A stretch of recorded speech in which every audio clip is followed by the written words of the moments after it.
All right, welcome in everybody. If this ever makes it to the internet, that means you are listening to and watching the first episode of the TDL podcast. I know that I sent out a text actually just a little bit ago. I'm not sure when this will be uploaded, but I sent out a text and just kind of asked you guys what you all thought about either doing podcast episodes still on the P Squared Sports Podcast that's on Spotify, or creating a different one. And most of you said that you wanted me to create a different one. So that's what I'm going to do. I am going to try out some new stuff. Really, the main goal is to keep it accessible for everybody. But I also want to be able to have everyone on as guests, maybe even a little bit more frequently. I know that's something that we've gotten away from just a little bit with P Squared. And the main reason being is that we record those. Everybody has to be in the same room basically, because I plug my microphone, which is over here somewhere, into my laptop, and we just record it that way, which is great. It makes for better audio quality. The only downside is it's hard to get everybody on it because we all have to be in the same spot. So my thought here is to try this out with TDL. Maybe it bombs, maybe it goes really well. I think it will go well. But the plan, obviously, which you should know if you're able to watch this, is to record them via Zoom and then upload them to YouTube. That being said, I don't necessarily want these on YouTube where like just anybody can get a hold of them, just because we have some characters on here. I don't want anybody to feel like restricted on what they're able to say. So my current plan is to put these on YouTube and just have them be like unlisted. So basically you have to have the link to view the video. It's not just out there where you can just search up the account. I think that's the way it works anyways. I don't have a lot of experience with YouTube. But my thought process using Zoom, the main downside to using Zoom is the audio quality is a little bit worse. I think this audio quality will be fine because it's just me recording and I have my AirPods in. So the audio quality should be okay. But pretty much the only downside with Zoom is if there's multiple people on the call, it's all one audio file. So I thought about using a site called Riverside. It's called Riverside FM. And it functions pretty much like Zoom. The only difference is it records everybody's audio separately. So like, let's say I had Preston on this one and we were in separate, obviously like he would be on his phone or computer. I'm on my computer. It'll record my audio. It would record his, and then I'll have access to both, but I kind of have to mesh them together. And I'm not super tech savvy. And I know that it's a little bit more tricky for the user to be able to use it that way. So I think Zoom is going to be our best option as far as what's accessible for everybody. You can get on Zoom on your phone as long as I set it up the right way with the meeting. I don't think you even have to be signed in or have. I know you can make them private where there's like a code. I'll play around with that. What I would recommend is just everybody just go ahead and download the Zoom app on their phone, and maybe just sign in or whatever it asks you to do. I don't even really know. Because I want to have everybody on here. I know not everybody has a computer. If you have a computer, great. But if you have a phone, that's fine. If you do have headphones of some sort, I think that will make the audio go a little bit smoother. It doesn't have to be AirPods, any kind of headphone that you can plug in. I think will make the audio better, but I don't know. I've never really recorded a Zoom call like this. So I've just heard from doing research that the audio will be worse. But we'll see. But long story short, not that anybody cares about all that. The TDL podcast is here. This is the method that we're going to try out. It will be, I think, like I said, the most accessible way for everybody that we can still get, hopefully, everybody on here, get multiple people at once. I know that would be a bit of a cluster. But yeah, I think that's pretty much it, at least as far as that goes. So we'll kind of do our inaugural episode here. I'll be totally honest. I don't have a ton planned. Really, my main goal was to just try this out. So I wanted to get on here, kind of explain the thought process. And then maybe I will pull up my share. Let's see. Do I have to share my screen? I think I do. Yeah. Okay. Everybody should be able to see my screen now. Um, we'll just pull up some of the stuff on Sleeper. My initial plan was to go through, I guess I will start here. My initial plan was just to go through the first newsletter and kind of break it down. So we'll start here. Um, Not much as far as the introduction. Right at the end, I said, let's see. I said, okay, I'll start in the middle. I said, I know this format is new, maybe a bit confusing for most of us. Some of us have had negative experiences with Dynasty fantasy football in the past. But if you have worries or doubts, fear not. I live for this. You can trust that I have meticulously constructed this league to be unique, engaging, and most of all, fun. And then I kind of went on to basically say that the league, similar to TFFL, will be pretty much as fun as we want it to be. So kind of just building off of all that. Like I said, I know some of us have had negative experiences with Dynasty in the past. I wouldn't necessarily say my experience has been negative. I enjoy Dynasty fantasy leagues. It's just pretty much everyone that I've ran into has run into the same. I'm sorry, everyone that I've played in has run into the same kind of problems. One being it's super awesome, fun, exciting right when it starts, and it's super fun in the first off season or two, but in season it really, really gets watered down and almost becomes an afterthought. And I know that I can say from the last Dynasty League that a lot of us played in, um, it was, and I'm not like throwing shade on you, Miles. I thought you did a great job. I'm talking about your league if you haven't figured that out. The problem with it was basically exactly like TFFL, but it wasn't. And so just for a lot of people, I think naturally it just became a little bit of an afterthought because there's a lot going on in TFFL in season. There's not a lot of time for other stuff. I get it. So I love Dynasty though because I think it offers a lot of things that Redraft doesn't. And I wanted to have a Dynasty league to play in because I missed it. But that's basically the reason that this league is so wacky, so to speak. It's Dynasty, Super Flex, tight end premium. It's got some different little twists like we've done with the rivalry weeks and the gridiron gambles and some of that stuff I've sent out.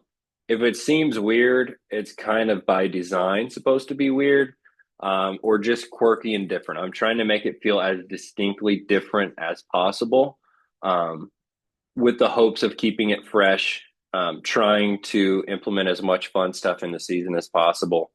Um, we're trying some of that out. If it works out, awesome. You know, that's the plan. If it bombs or if it's not that much fun, certain things that we do will adjust going forward. So I'm going to try to throw some weird stuff in here.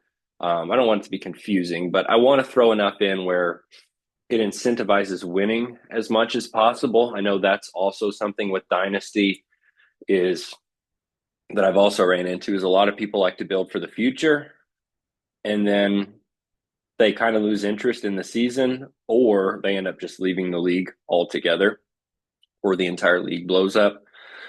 I want to avoid that. I like I said, I personally, I feel like I've set it up in a way that that's not going to happen. Ultimately, I think we're just a good enough group and competitive enough that that won't happen. Um, but I know that that has been a concern of people in the past. That's why we have certain rules. Again, you might not like some of it. Like, for example, only being able to trade draft picks if you pay for that year, which I'll go over that at the end, but there's a couple people that still need to pay for those. Um, that's not me trying to be a jerk and take more money. That's not me trying to limit trading necessarily.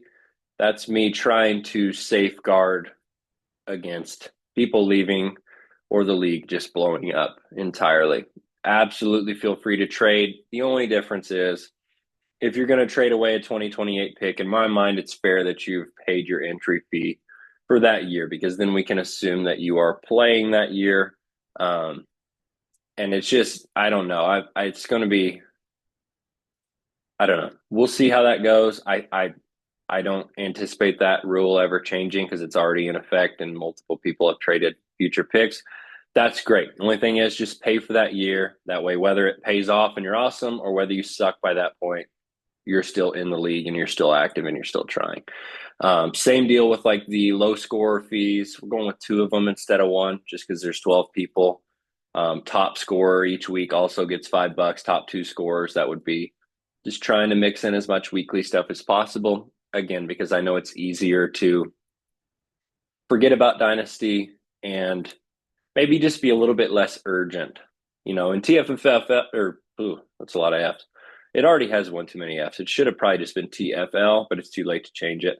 In TFFL, like for me, for example, if I start 0-3 or 2-5 or whatever, I'm pretty much hitting the panic button trying to get it fixed as soon as possible because I know time's running out. Dynasty, not necessarily that way. You can start out rough and be like, oh, well, I'm building for the future. So it's less of a sense of urgency for me to scour the waiver wire or be trying to get stuff fixed, making trades and all that kind of stuff. I know that happens. So that's what I'm trying to, again, like I said, safeguard against as much as possible. Whoops, what I've done. I was going somewhere with that, and now I don't entirely remember. That probably will be a theme of this podcast since I don't have Preston here to interrupt me every 5 seconds. I will go on a tangent.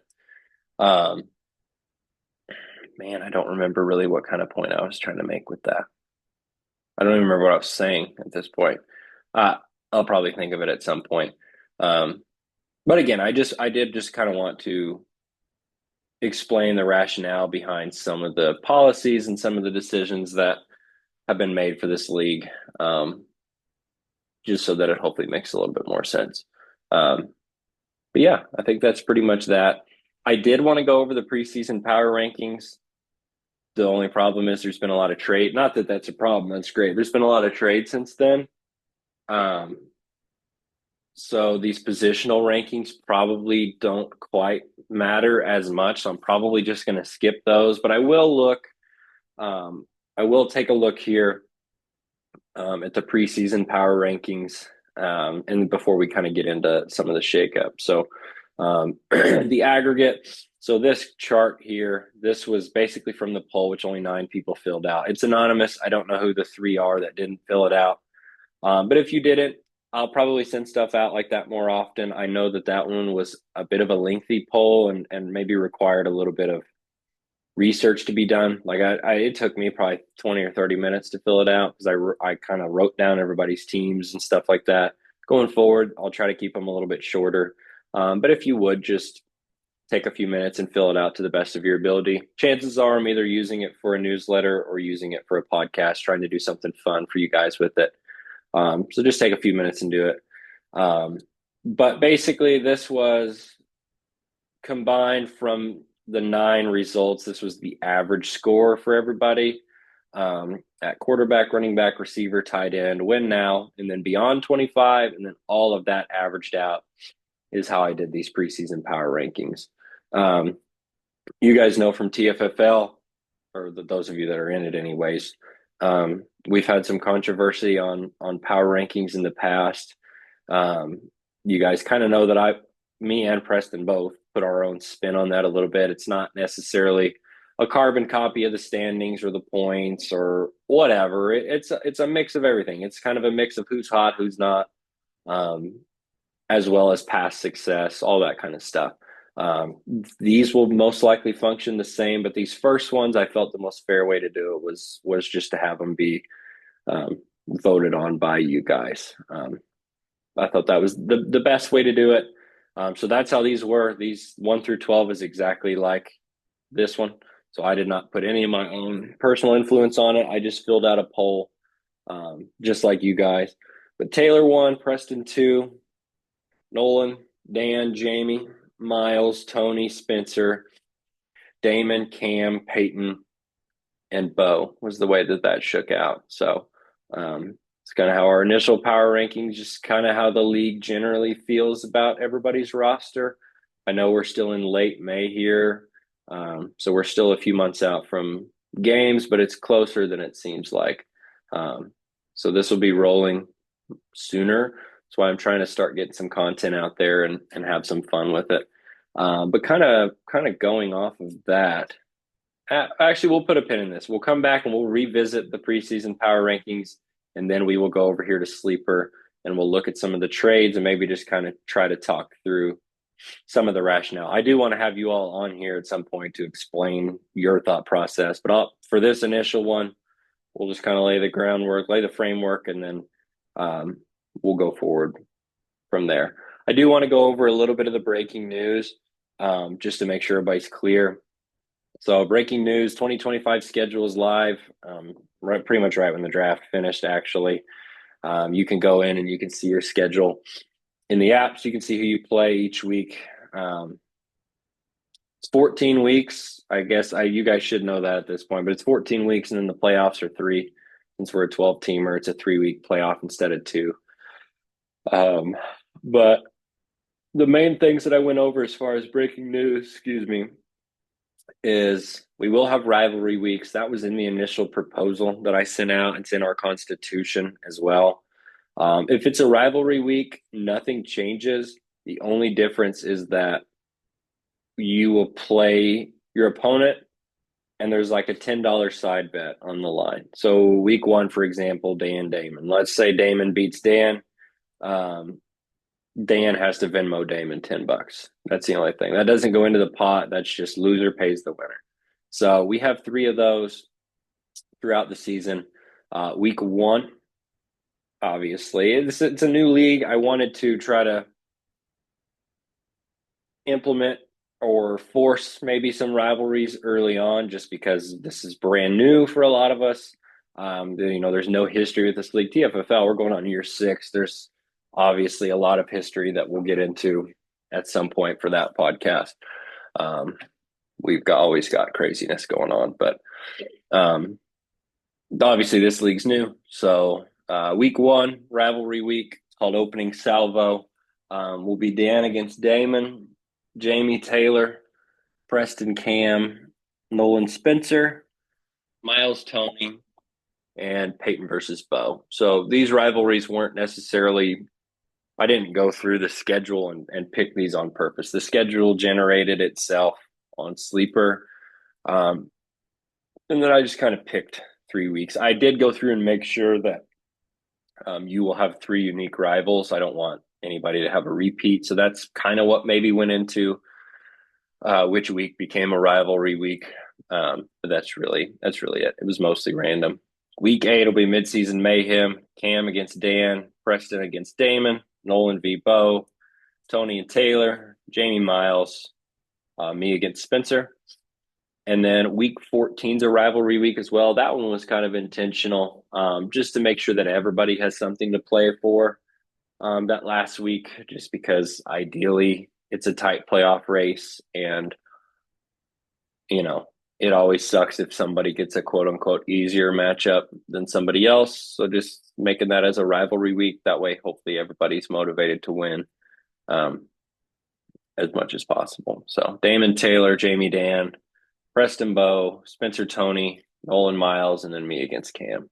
And then with the gridiron gambles, it says it's a weekly challenge determined via random wheel spin. Winning manager or managers can earn bonus money paid by me via Venmo. So those still kind of ironing out some details as far as the semantics, but basically, for example, week 4 is our gridiron gamble number 1.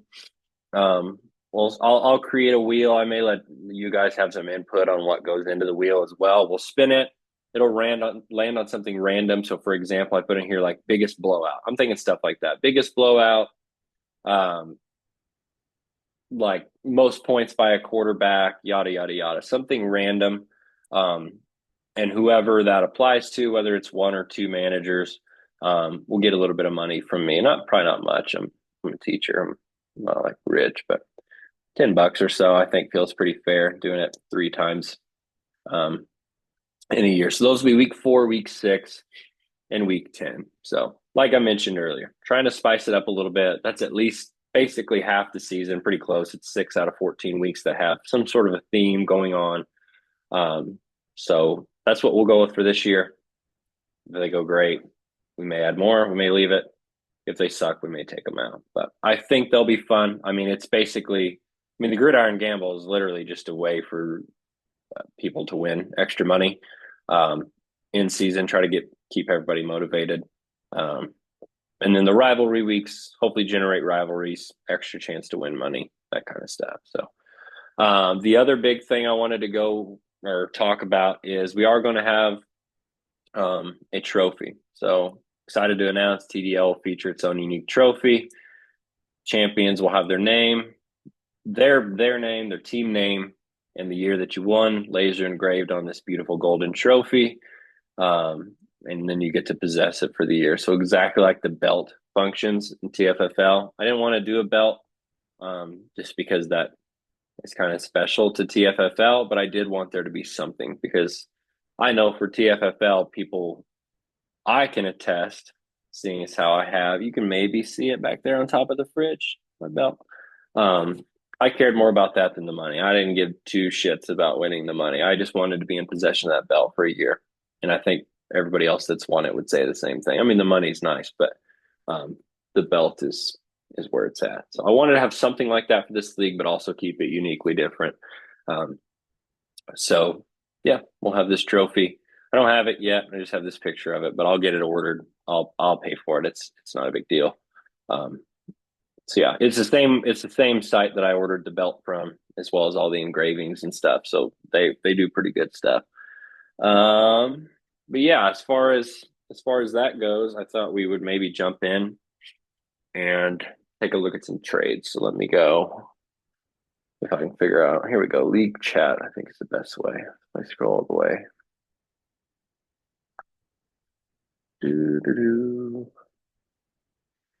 This was the first one, I believe.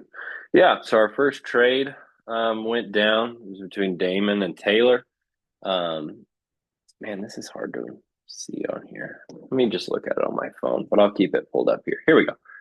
Damon sends David Montgomery and a 2027 first to Taylor in exchange for Tony Pollard, Jaden Blue, and a 2026 second. I sent out a poll. I'm going to try to continue to do that. Again, most of the time, if I'm sending that out, it's just to try to generate a little bit of excitement, but I'm going to use it for a podcast or a newsletter. So again, take the 5 seconds and go vote, even if you're not 100% sure. Just go with what your gut's telling you. It doesn't amount to anything, and it doesn't technically matter who wins, but it's always fun just to kind of see what everybody thinks. But 77% of you all, the 9 of you that voted, probably the same 9 that filled out the other poll that we looked at, but maybe not. This one's anonymous as well.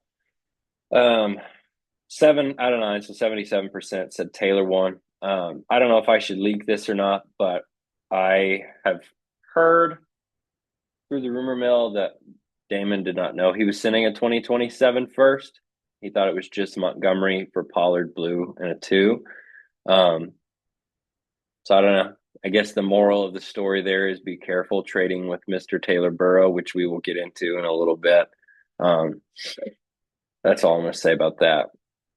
But yeah, I mean, I'm not entirely sure what to think about it.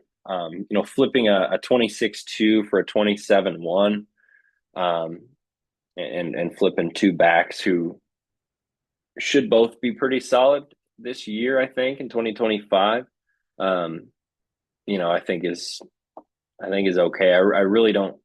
My knee jerk reaction was that Taylor won that convincingly. Looking at it now, I don't. I think it's pretty close. Like Taylor actually said here, which I know he's just trying to keep people trading with him, but he said not sure there's a winner, helps both sides equally. I think I probably agree with that. Montgomery should score a lot of points if he stays healthy this year. I know he dealt with some injury last year. Gibbs looks to be a beast, but they're still going to use Montgomery. Gibbs looks like a beast down the stretch, in my opinion, because he's been kept fresh, because Montgomery's doing a lot of the heavy lifting. They trust Montgomery a lot. He's a good locker room guy. He's a good teammate. You can just tell just by watching. Um, so he'll get his. Um, Tony Pollard, I think is going to be just fine. I actually saw a stat on him today. I think I saved it on Twitter that was showing his yards. Yeah, yards after contact per attempt over the past 4 seasons. In 2021, he was first. 2022, he was first. 2023, the season he played post breaking his leg, he was 23rd out of 41 running backs that qualified. And then last year, he was back to fourth out of 36. So um, Tony Pollard is a good player as well. He's a guy that should score some points. Also in a little bit of a murky backfield, probably less. He's on the positive side of it, I would say, over Spears. Spears is talented, but I think Tony Pollard's just better.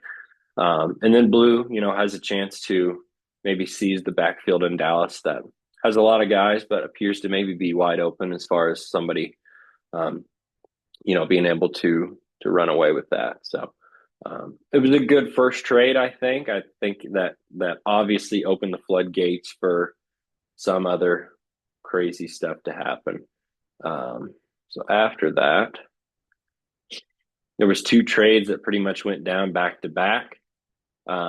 Jamie traded away JSN and Mike Gesicki to Dan in exchange for Mike Evans, Matt Stafford, and a 2027 second.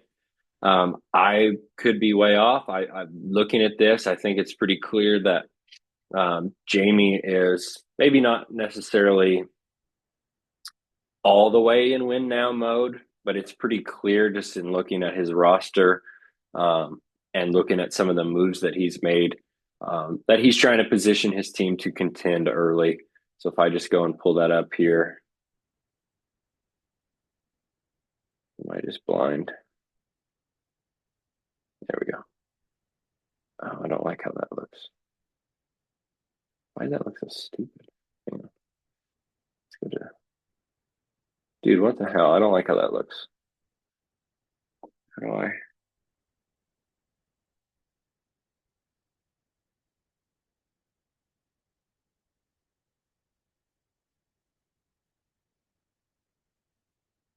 I would like to say I'd be able to edit this out, but I can't. Obviously, if I can't work this, I'm not gonna be able to do that. All right, that looks fine, I guess. Um, like I said, I don't know that he's actively in like win now mode. Um, but I think it's pretty clear that just based on the way Jamie, the way you drafted and the trades that you've made, seems like you maybe value proven guys a little bit more than the unproven commodity, so to speak. I think that fits the bill for Derrick Henry, Josh Jacobs, Chase, and St. Brown are good enough that they're guys that'll be win now and win later. Those they fit in any build. But Travis Kelce, Mike Evans, Joe Mixon, a little bit older at quarterback with Wilson, Stafford, and Aaron Rodgers, who may or may not be on a team. I assume he will be. Kareem Hunt, Austin Eckler, D Hop, Thielen. I think Jamie's positioning himself to contend early, and I think it looks like he's in a great spot to do so. This trade was pretty even. 6 people voted for Dan, 4 people voted for Jamie. To me, I think context matters. Like I said, I think Dan gets the best player in the deal. Getting JSN, who we didn't have for very long. We'll get into that in a second. I think getting JSN, Dan gets the best player in the deal. But Jamie probably gets more pieces that are going to be immediately usable. Obviously Stafford is, just looking at Jamie's quarterback room, is going to play a lot. Mike Evans is going to play every week. Picks up a draft pick as well, even though he's in win now mode, was able to still get a draft pick out of it. So that kind of provides a little bit of insulation. But then right after that, or really at the exact same time, me and Jamie made a deal. I traded away Russell Wilson and a third next year in exchange for Isaiah Likely and a second next year. So in my opinion, a low risk, kind of a cost effective deal, so to speak. That's not necessarily going to make headlines, but I had four quarterbacks, and I'm pretty confident in my top three. So I had a bit of a surplus there at quarterback, and was a little weak at tight end. And so I think Jamie probably felt the exact opposite way there, where he needed some help at quarterback, but had a few tight ends. So I think it works out well. For me, I'm excited I get to move up from a 3 to a 2 next year, but you know, that's pretty low impact type of stuff. So people voted 8-1 in favor of me. That's awesome. But now I'm being like Taylor. Now I'm trying to reel people back in to trade with me. But I really do think it helps both of us, especially when you kind of, at least what I assume Jamie's vision is as far as kind of being a little bit more in win now mode. I think Russell Wilson helps him out quite a bit more. So, but then we get into the nonsense of this three-way trade that occurs in multiple parts. So I'll just tell you my perspective. I got wind. What would that have been? Sunday. I got wind Sunday about early afternoon that this was maybe going to go down. And I got pretty excited, obviously, because a big three-way deal with actual big names in it, that's obviously good for the league. I'm hoping for engagement and all that kind of stuff. So I was excited to hear that it was potentially going to go down. And I liked the way it ended up going. It's really too many pieces to even try to fit together or talk about. Just kind of the main things. Dan gets Jaden Daniels and Aaron Jones from Taylor. Sends away JSN, who he had just acquired, Kyler, James Conner, couple of picks. Bo traded away Burrow and Judkins, got back Kyler, James Conner, and a whole bunch of picks, a 1, 2 2s, and 2 3s. And then Taylor got Burrow, JSN, and Judkins out of the deal. Did have to supply JD and a couple other backs, a couple picks, but I actually, upon looking at this, I thought everybody came out okay. I think Dan gave up probably the most, but got the best player in the deal in Jaden Daniels. Obviously, a huge building block for a super flex dynasty league where quarterbacks get 6 points for touchdowns instead of 4. I know a lot of dynasty that super flex do 4. Ours is 6. So those blue chip quarterbacks anyways are pretty valuable. Obviously also a Commander, Dan being a Commanders fan helps a little bit too, but Dan probably gave up the most, but got the best player. Bo gave up 2 pretty good players. Obviously his franchise quarterback, but got a haul back. And I thought that fit Bo's kind of vision as far as, it's obviously looking at the draft. Bo is in win later mode. Took a lot of rookies, took a lot of young guys in general. So he moves on from Burrow and Judkins, which Judkins obviously was a building block.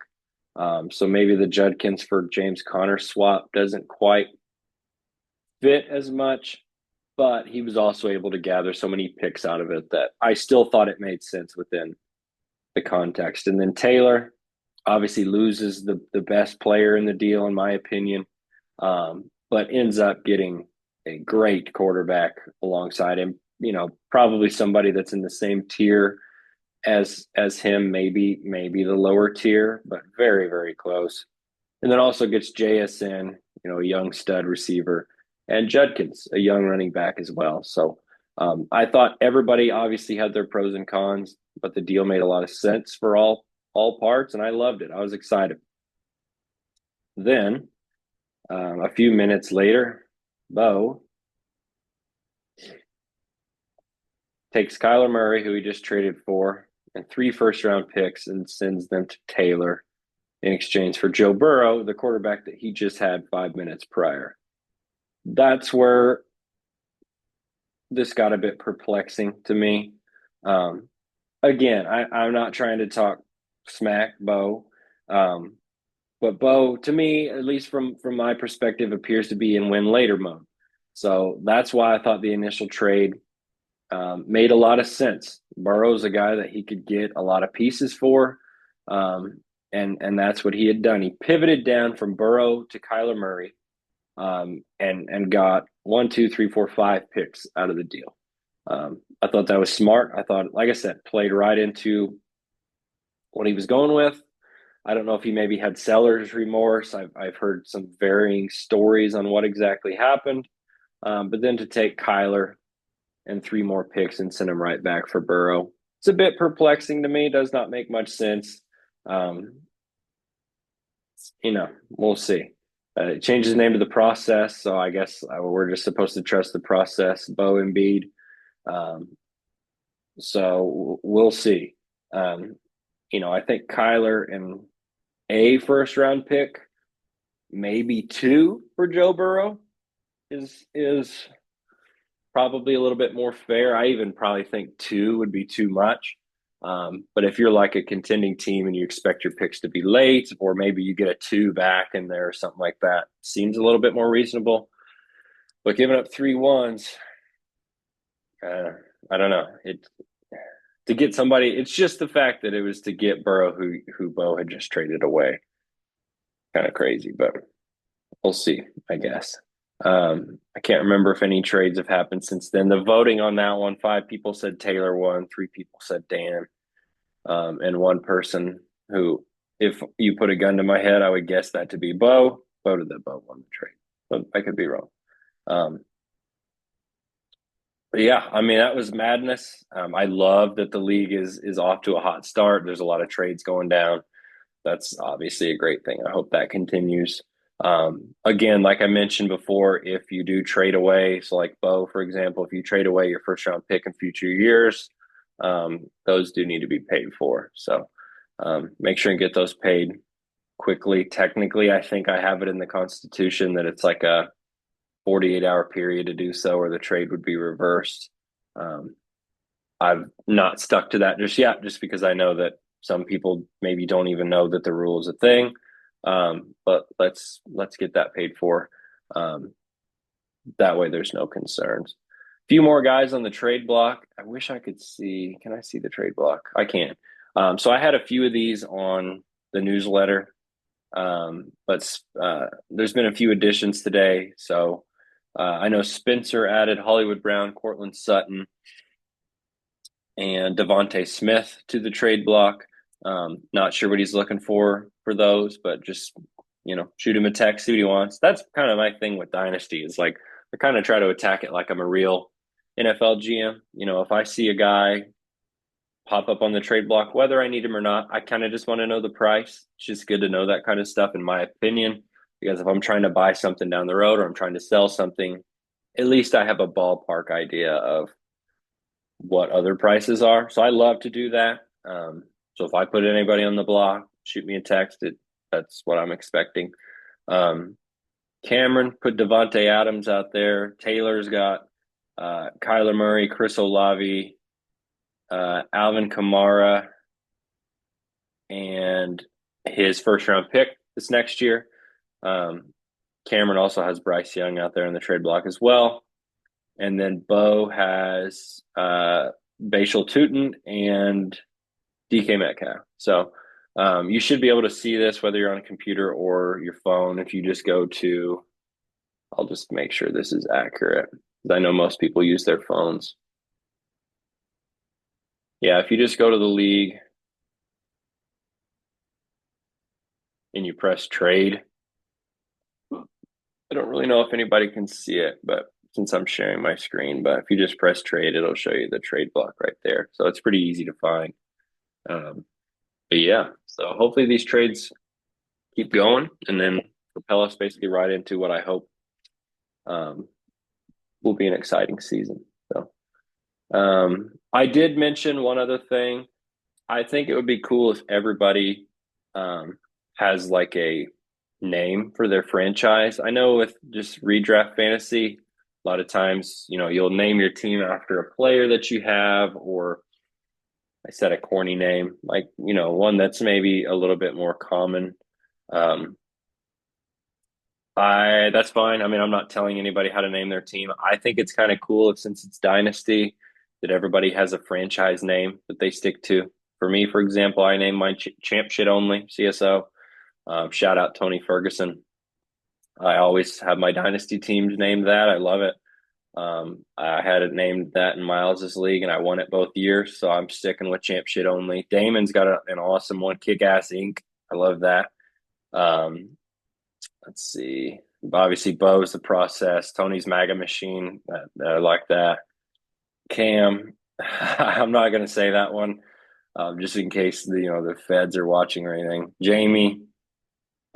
That's what she said. I think that's funny. Prestige Worldwide for Taylor with a little trademark next to it. I love that. You don't have to, but I think it's kind of cool if everybody has a name that they just stick with forever. I think would be pretty cool. So, just a suggestion, trying to make it fun. You can name your team whatever you want. I know some people say I'm a Hitler-like commissioner, but I actually think I'm pretty fair. But other than that, I think that's pretty much it for this inaugural episode of the TDL podcast. Like I mentioned, I hope the audio on this is fine. I hope the video is fine. I hope this was somewhat interesting. I know I'm basically just talking to myself here, kind of trying to go over some of the, housekeeping items. But my vision is to be able doing this on Zoom so that schedules are more flexible, jump on a Zoom call. I'll even host it. If, like, let's say, for example, there's like the three-way trade, Dan, Taylor, Bo, right? I would really, really love, and what I envision is sometime that day or the next day when we're all free, I host a Zoom call, send out the link, we all jump on, and we just get to hear everybody's perspective, kind of let them hash it out a little bit, and I'll just sit and watch. I mean, it doesn't have to be like a one-on-one between me and you, or an interview. It can be. I know that kind of stuff is fun as well. But I can just be a host for other people to talk as well, is what I'm hoping for. So, especially here in the off season when I'm, unemployed as a teacher until August. So I've got a lot of free time on my hands is what I'm trying to say. So, that's what I'm going for. So ideally you guys will actually see this, and I haven't just rambled to myself for God knows how long. I don't have a timer on this one. Hopefully this is able to go on YouTube and you guys are able to see it clearly and hear it clearly, and everybody's excited about it. And we get some guests. So, I think that's pretty much it. This has been the inaugural episode of the TDL podcast. Thank you for listening, and I hope to see you guys again sometime soon. Let's figure out how to stop this. Here we go.